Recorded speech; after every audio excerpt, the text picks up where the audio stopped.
अगर आपको कहना हो मेरा आना निश्चित है, मोहन का मेरे विवाह में आना निश्चित है, आज वर्षा होना निश्चित है, सीता को यहाँ आना निश्चित है।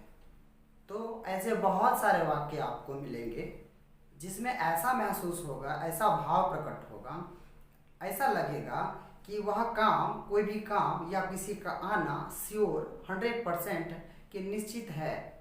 तो आप ऐसे वाक्य को कैसे बनाएंगे? तो ऐसे ऐसे वाक्यों को बनाने के लिए कुछ ऐसे स्ट्रक्चर को जानते हैं जिनकी सहायता से आप बड़े ही आसानी से ऐसे स्ट्रक्चर से ऐसे अनुवाद को बना सकते हैं।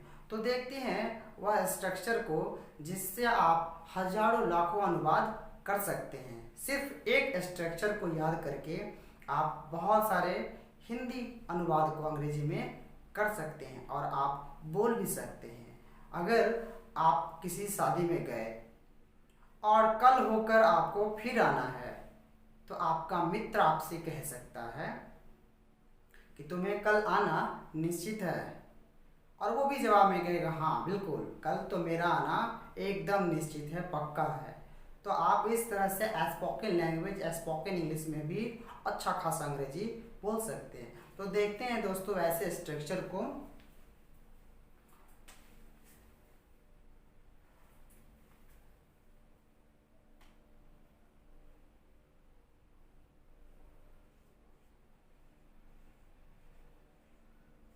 ऐसे वाक्य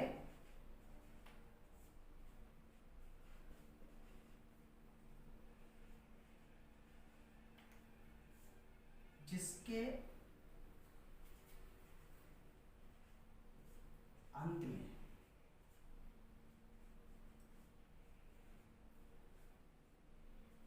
निश्चित है लगाओ।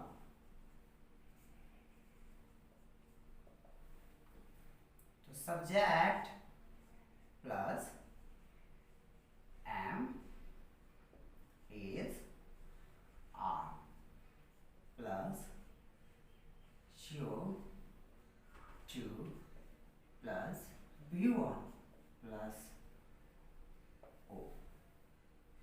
ये रहा स्ट्रक्चर। इससे आप ऐसे ऐसे अनुवाद को बड़े ही आसानी से कर सकते हैं। मैं एक उदाहरण लेता हूं, जैसे मेरा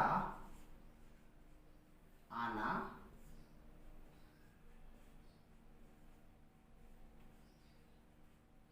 निश्चित है। आई के साथ एम का प्रयोग करेंगे, यू, वी और दे के साथ आर का प्रयोग,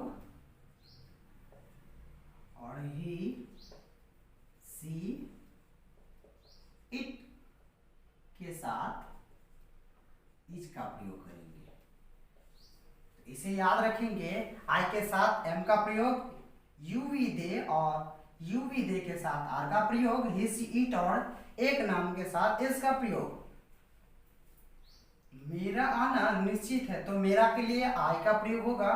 तो सब्जेक्ट हमारा आई, आई के साथ एम का प्रयोग, I am sure, sure to, verb हमारा कम, ऑब्जेक्ट नहीं है इसमें तो छोड़ देंगे। हो गया हमारा I am sure to come. रह सकता था कि कल मेरा आना निश्चित है, I am sure to come tomorrow, आने वाले कल, I am sure to come tomorrow. Radha का यहां आना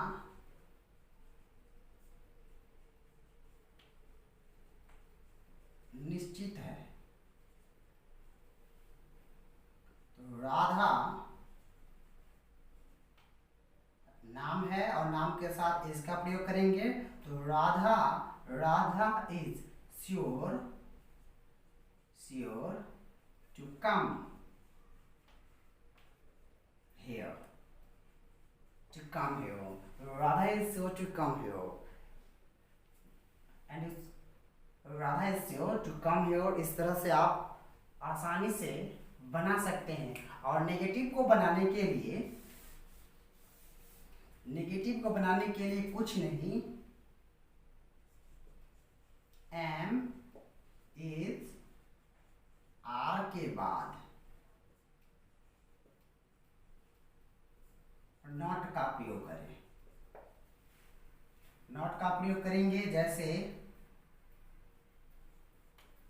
he is not sure to go, उसका जाना निश्चित नहीं है। ही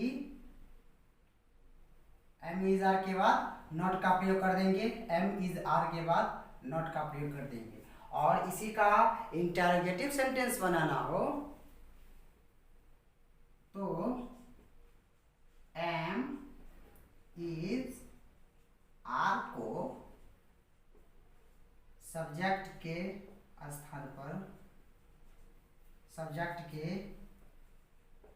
स्थान पर रखें। क्या आपका बाजार जाना निश्चित है? तो आपका इसे याद रखेंगे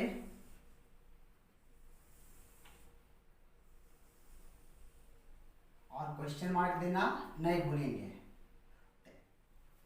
क्या आपका बाजार जाना निश्चित है?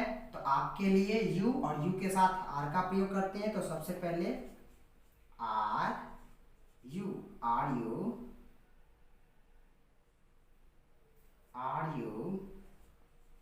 sure to go to market? Question mark. Are sure to go to market, are sure to go to market। इस तरह से आप इंटरोगेटिव को भी बना सकते हैं।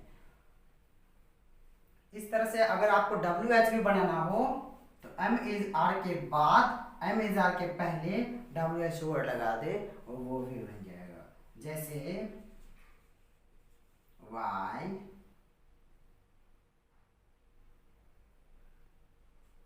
is he sure go to Patna? Why is he sure to go to Patna? उसको पटना जाना निश्चित क्यों है, क्यों निश्चित है? इस तरह से आप अफर्मेटिव, नेगेटिव और इंटरोगेटिव सेंटेंस को बना सकते हैं। तो ऐसे अभ्यास को करने के लिए, ऐसे हिंदी वाक्य को अंग्रेजी में अनुवाद करने के लिए आप अपने नोटबुक पर इन स्ट्रक्चर को लिख कर और उसका अभ्यास करें, तभी आप बड़े ही अच्छे ढंग से हिंदी अनुवाद को कर सकते हैं। तो अगर आपको वीडियो पसंद आया हो तो लाइक करें, और हाँ, अगर कुछ कमी लग गया हो, कुछ समझ में नहीं आया हो तो कमेंट करें, ताकि मैं आपको कमेंट के जरिए समझा सकूं। धन्यवाद।